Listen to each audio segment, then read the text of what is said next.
ভক্তি নাই যার ভগবান নাই যার। আমি সারাদিন কীর্তন করলাম, যদি আমার ভক্তি না থাকে মা, এই জীবনে কেন যতবার আসব ভগবানকে আমরা কোনদিন তার চরণ পাবো না। ভক্তি যদি না থাকে আর যদি প্রেম যদি না থাকে মা, আমাদের আসা যাওয়া সার হবে, আসা যাওয়া সার হবে, আসা যাওয়া সার হবে, যেমন যেমন বেরিয়ে গেলা আসা যাওয়া সার হবে, আসা যাওয়া সার হবে।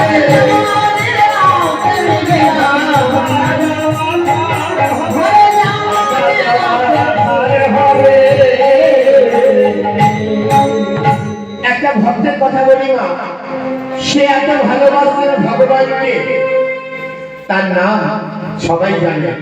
এখানে অনেক জ্ঞানী আছে, আমার দাদা তো আছে। হরিদাস, হরিদাস দুটি বাবা, দিনে 3 লক্ষ বার নাম করতেন। ওনার নাম নামাকান্ত হরিদাস আর ছোট হরিদাস। সেই ছোট হরিদাস বাবা লক্ষ্য করবেন, সুন্দর কথা। ছোট হরিদাস মহাপ্রভুর সঙ্গে হরিনাম সংকীর্তন করে। প্রতিদিন নাম হয় শিব সংকীর্তনে, কিন্তু সেই বালক মনে মনে ভাবে সবাই কৃষ্ণ বলে কাঁদে, কৃষ্ণ বলে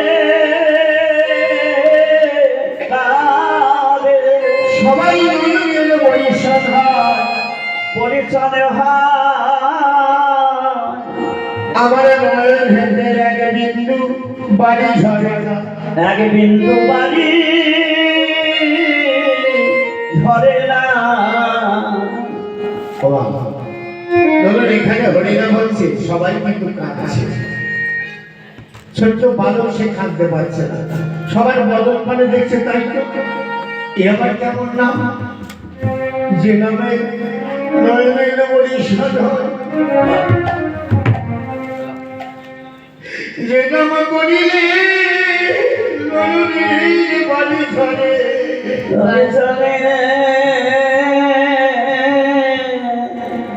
বলে, সেই মা কেমন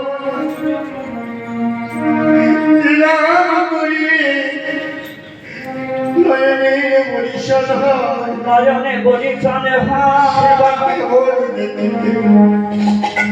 সেই ভালো মা মনে করে ভাবে, তাই তো আমি বারবার চেষ্টা করছি, আমি কোনোদিন কাঁদতে পারি না। একদিন স্থির করবে, বেশ আগামীকাল যখন হরিনাম কীর্তন হবে,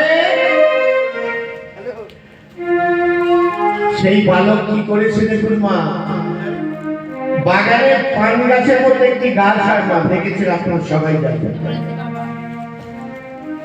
নাম হলো তেঁতুল গাছ। পানের পাতা মতো দেখতে মা, ছোট ছোট ফল হয়, সেই ফলটা কি বিরাট ঝাল। সেই তেঁতুল ফল তুলে অঞ্চলে বেঁধে রাখে, খুব ঝাল মা। পরদিন হরিনাম হরে কৃষ্ণ হরে কৃষ্ণ, কৃষ্ণ কৃষ্ণ হরে হরে, হরে